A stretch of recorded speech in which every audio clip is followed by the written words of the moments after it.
Being a marketer isn't easy. You're constantly seeking buy-in for your ideas, defending your strategy, and looking for opportunities to do things better. To succeed, you need to inspire confidence and drive belief.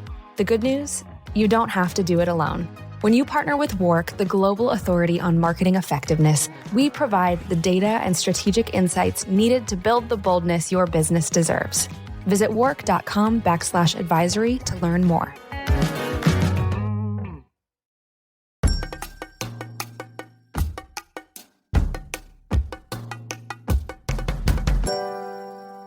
Hello, and welcome to the WARC Podcast. Here at WARC, we strive to make a data-driven case for effective advertising, and in recent years, we've noticed a trend that is working against effective advertising. Many businesses are missing out on significant revenues and profits through an incomplete approach to advertising. The approach is incomplete because ad budgets are either ignoring or siloing what is often called brand investment. Since the ascendance of digital media, a strong narrative against the idea of brand has taken hold in modern business. Advertising has entered the performance era, where ad spend increasingly goes to superficially data-rich, algorithm-driven platforms. This view of advertising is dollar in and dollar out and views it as a directly measurable conversion tool. But the distinction between brand and performance in advertising is a false choice. The biggest returns come when marketers see brand equity as an accelerant of business performance. This leads to a clear series of actions that CMOs can take to turn their investments into true growth levers. This is the Multiplier Effect. WARC's new report out this month lays out the evidence for how brand investment drives business growth. We've created this report with 4 partners: Analytic Partners, Bera, System 1, and Profit. And this is the first in a series of podcasts that talks to each of WARC's partners about the evidence they contributed to this report that makes the case for a balanced approach to advertising efforts. This is WARC's Marketing Truths, the Multiplier Effect Explained. I'm Ann Marie Kerwin, America's editor for WARC, and my first guest is Mike Menkes of Analytic Partners. Analytic Partners is a global leader in marketing measurement and commercial analytics, delivering adaptive solutions that enable deeper business understanding. As SVP, Mike works with clients to identify how their ad spending contributes to the organization's business goals, and he's seen firsthand the detrimental effects of devoting too much of a company's marketing resources to performance-driven efforts. Welcome, Mike. Thanks, Ann Marie. Thanks for having me. So let's talk about why you and Analytic Partners decided to join us in creating this report, the Multiplier Effect. Why do you think this is crucial for marketers to talk about now? You know, we've seen pretty significant shift to performance marketing, and we basically are seeing there's a lot of misinformation in the industry. So we thought it would be good to partner with you and some of the other leading experts in different areas to provide a comprehensive understanding of what's the right way to go about driving business performance for brands. And, you know, why it's hot right now is there's a lot of budgets are under pressure. There's more scrutiny on marketing investment, and organizations are often struggling to understand and quantify the business impact of their marketing and what drives growth for brands and organizations. And we've been seeing that there's this constant dialogue and back and forth between performance and brand. And even just the classification and the fact that there is different definitions around different types of marketing. But I would say, you know, what people traditionally think of as performance marketing, it has this perception of driving more value than brand marketing. And that perception has been getting reinforced over time.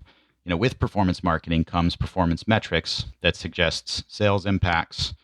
And more often than not, those kind of metrics aren't really cause and effect, and they're not incremental. Really what's been happening is this digital ecosystem and the walled gardens have sought to offer metrics which have become easily accessible to marketers, but not really with a comprehensive understanding of what's driving business performance. And certainly this is, you know, a noble effort, you could argue, but this has really led to a lot of poor information, like last click and simplified attribution and poorly constructed test and control lift studies. They really overstate the role of activities that are happening shortly before a purchase or conversion. And these products, ad products and performance metrics are available everywhere at this point today. And they've, you know, I think they were created with a good intent, but have led to an industry that's fraught with misleading metrics. And really measurement needs to accurately account for the role that both performance marketing and brand marketing play in driving bottom line business growth. both in the short term and the long term. And measurement needs to account for and control for all of the indirect effects that are happening between them, between the non-marketing factors, and they're significant in driving business performance and well. And we just want to make sure that, we're giving credit where credit is due. So this, ecosystem's created an imbalance. And yes, certainly performance marketing is important. It's a key lever to leverage for many brands, but oftentimes, and most of the times, it's really not without the support of brand marketing, which is needed for more sustainable success for most brands. And we'll talk a little bit more about that, obviously, but proper measurement and marketing valuation is possible. We just need to give the right weight to the right metrics and equip decision makers with a commercial view of their marketing and business performance. And so what you're saying is that there are dangers that CMOs are encountering if they rely too much on performance tactics? Yeah, I mean, there's nothing wrong with performance tactics themselves, in a vacuum. In fact, they're often, crucial to success. The danger really lies in relying on performance metrics to justify and make investment decisions in how to balance between performance and brand, lower and upper funnel marketing tactics and messages. And that's as true within and across platforms and different consumer-facing environments. Intuitively, I think people understand this concept of things that are happening closer to a conversion getting more credit, but the easily accessible metrics make it hard for better information to come to light. So just, taking a simplified example, somebody sees an ad on some sort of video platform, wherever it may be. They go off and do some search online. They might see some retargeted performance ads. If they don't convert then, and, this situation really, who gets the credit? And intuitively, I think we know, and quality research would suggest that consumers are more likely to purchase a product or service that they've seen or heard of before and in different settings. But people don't make decisions in a vacuum. Brand messages, we have research at Analytic Partners from the ROI Genome that brand messaging outperforms performance messaging 80% of the time. And that what we're talking about there is actually delivering higher short-term impacts, short-term sales impacts. We're not talking about the long-term, we're actually talking about the short-term. So it's really just a matter of understanding and providing the right information to make the right decisions. Yeah, that 80% increase in brand messaging, that's really quite striking when you think about it. So what are CMOs not doing if they're focused on the performance metrics? In other words, what does brand building do for the business that performance isn't doing? Yeah, I mean, performance and brand tactics and messages, they impact the business in different ways. Some drive short-term behavior changes, and others are more impactful beyond that sort of immediate moment, that immediate day or week or environment. And I think what's really important to understand is they work together from a consumer's perspective. And we need to kind of remember that. And when we talk about, from a consumer's perspective, we're not talking about, this person saw these three things right before they bought. We're talking about the actual situation environment that they live in and that they operate in. And we see that brand does tend to over-index in driving early stage interest in addition to driving short-term sales. So I know I mentioned that brand advertising outperforms performance marketing 80% of the time, but it also tends to be a more important driver of consideration and new customer acquisition. Many consumers aren't always in the market for a particular product or service. So if we're only seeking to convert those that are in the market, and performance techniques depend on identifying purchase signals, a lot of times we're only really reaching a small fraction of the market, and we're not influencing those that may be in the market soon. So we're only ever really reaching a tiny fraction of the market. And there's a lot more complexity to this dynamic, obviously. There are big benefits in reaching people before they're ready to buy and over time, and make them more likely to choose a brand through, powerful, resonant, creative messaging. And we do have research here. Again, evidence is pretty clear. Our ROI Genome research and cross-industry research agrees that an integrated approach to brand and performance together has a significant benefit. Our ROI Genome research suggests that the combination of the two, when balanced well, can increase performance by as much as 100%, which means that balancing the two well together can be twice as impactful as a strong focus on just performance marketing and messaging. Wow, that's pretty powerful to bring into your C-suite. And also just that idea of future demand being so important that you have to build the customer pipeline is so important. And that's what brand building does. So one of the things we talk about in the report, the multiplier effect, is that in order to get the benefit from the two together, CMOs need to think about ad investment on creative platforms that integrate a brand and performance message and really see brand and performance as part of an integrated growth strategy that's led by the CMO. But we know saying this, like most things, is easier than doing this. So what are some of the concrete steps that we think CMOs can take to move toward this integrated approach? Yeah, it can definitely be tricky, and it's hard to kind of talk about it in kind of simplified terms in a generic way, because I kind of think it makes more sense when you talk about the details of a specific brand and their situation and their consumer base and things like that. But the concept really isn't a foreign concept. It feels new, but it's not really new. This dynamic has been around for quite some time. We're just working with different types of media and marketing platforms that have new ways of reaching consumers and new information that allows us to be better equipped to execute with it. But CMOs and marketers, they can build creative platforms that use a range of executions for different goals and map the ways they need to work together. So we want to kind of avoid brand campaigns that are not mapped or integrated with the broader commercial agenda. So basically, we need to make sure that we're speaking the same language. We have similar distinctive assets to help consumers see the link between all the types of the advertising. Generally speaking, we want to have kind of central themes to the brand and the message and what it stands for. And that doesn't mean it has to be one consistent concept the brand is aligned to, but we want to make sure there's commonalities to allow the performance marketing to even work even better.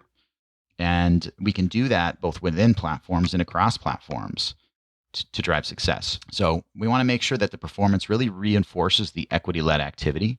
And when we're using promotions to try and inject creativity, we want to make sure that they're tying back to the brand ideas in some form or fashion. And we also want to kind of find ways to reinforce activities together. So finding ways to make sure that TV and search are working together, for example. The complicated media landscape has made this much harder.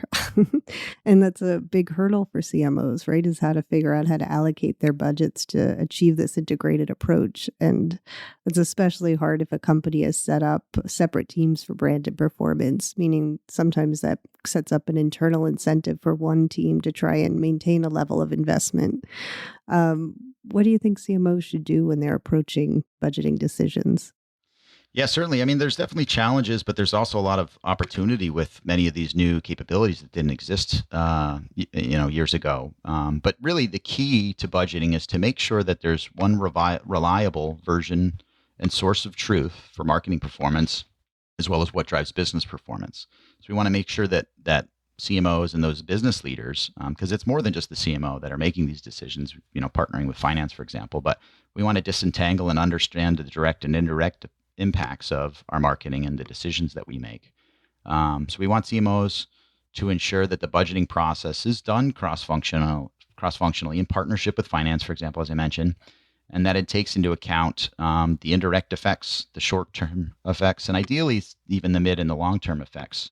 Obviously, there's no magic formula for investing across brand building and performance, and each budget and plan and brand is going to have a different starting point. And so we're talking about, wide varieties of business types and business sizes and dynamics.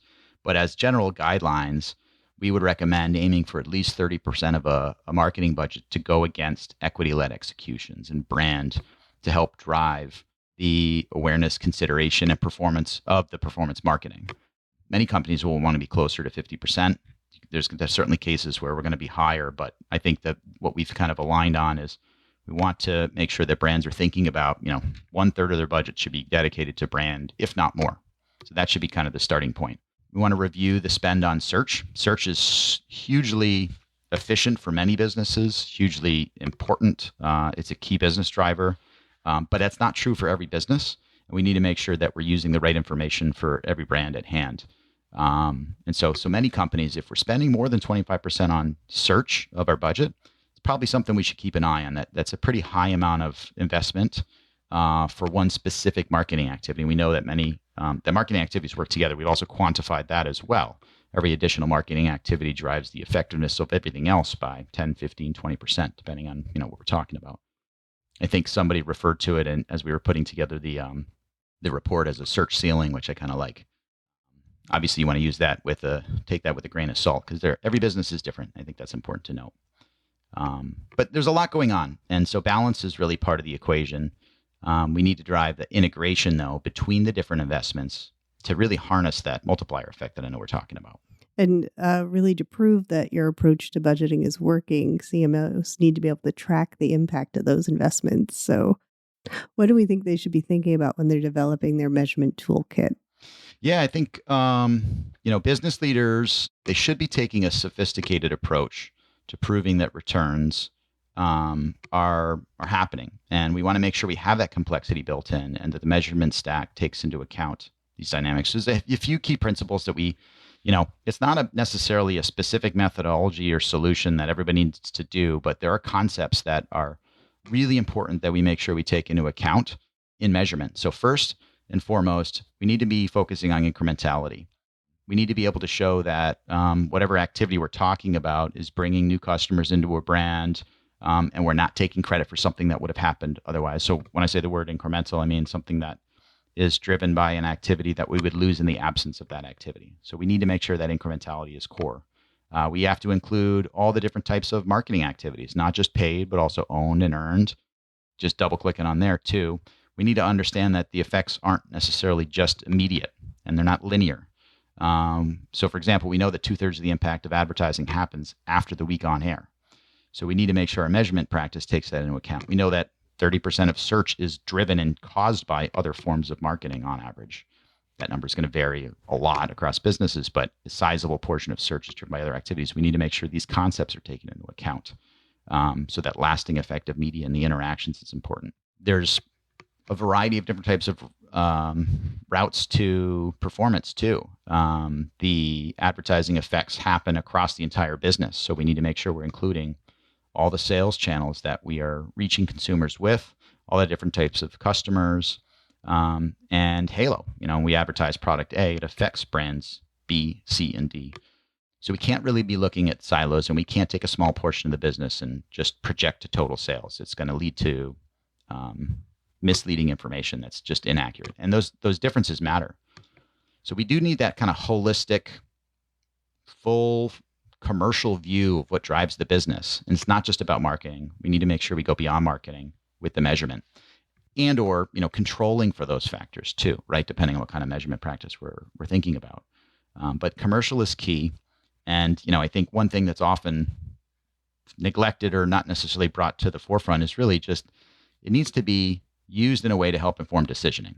Measurement that's just coming back with kind of a report card and saying this did this and that did that is helpful in the sense that we can learn from that over time, but really we need to use that information to make decisions going forward. Otherwise, we're going to be, leaving value on the table. So, there's different types of methods that we can use to do this. For example, we at Analytic Partners, we refer to it as commercial analytics, but there's different types of analytics that are similar. Really advanced types of marketing mix modeling. Test and control is fantastic as long as we have very good design and decontamination. A lot of the test and control and experiments that are run today don't have that really integrated into the thinking and the process. But really those kind of key tenets and concepts are important. And as long as we're controlling for those, there's different ways to get at that. What you said about this is information that we're using to drive decisions and make decisions for the overall business. That's really crucial because there are cases where a CMO and CFO looking at something together can draw the wrong conclusions about what efforts are driving growth. So let's dig in a little bit more about those misleading metrics and why it's so easy to be led astray. Yeah. I know we talk about this in the report. We've done some ROI Genome intelligence reports on this topic, but one of the biggest issues, again, performance advertising and performance marketing is a good thing, but one of the big problems is with performance advertising is a reliance on some of these misleading metrics that come as a result of investing in them. It's led to confusion about how advertising actually works, and it's leading to declines in business performance, not growth. So anyways, performance advertising is often seen as the best way to convert current demand using, the tools that we have available, things like search, social, retail media. By the way, these things are really crucial to many businesses. It's just a matter of the balance. But these executions also deliver this kind of near instant results with clicks and views and, all of those sorts of dynamics. Those aren't really giving you insight into what's the incremental impact of those activities. So there's a perception of real-time optimization, but much of the data that's supporting that is in these metrics. They're faulty, they're incomplete, they're inaccurate. We have lots of data points on this, and we're just basically giving credit to things that are happening right before the conversion. A lot of times the system is created to serve those things at that time. And so it really just influences, it ignores the influence of other things that are impacting people to be there in the first place, to be in that situation. Just to kind of quantify this a little bit, we've seen that things like last click attribution or even simplified attribution and test and control studies that don't take into account the things we talked about, they can overstate the impact of lower funnel marketing, like things like search, by 2 to 10x. So we're talking about a significant overstatement, and we're undervaluing things like equity-led, video advertising by, many, 90%, meaning it's getting almost no credit. And so really we need to make sure that we're taking that into account. So we want to make sure that we're demonstrating incrementality and we're truly understanding the different influences that drive a conversion. And that's really at the core of what we're talking about.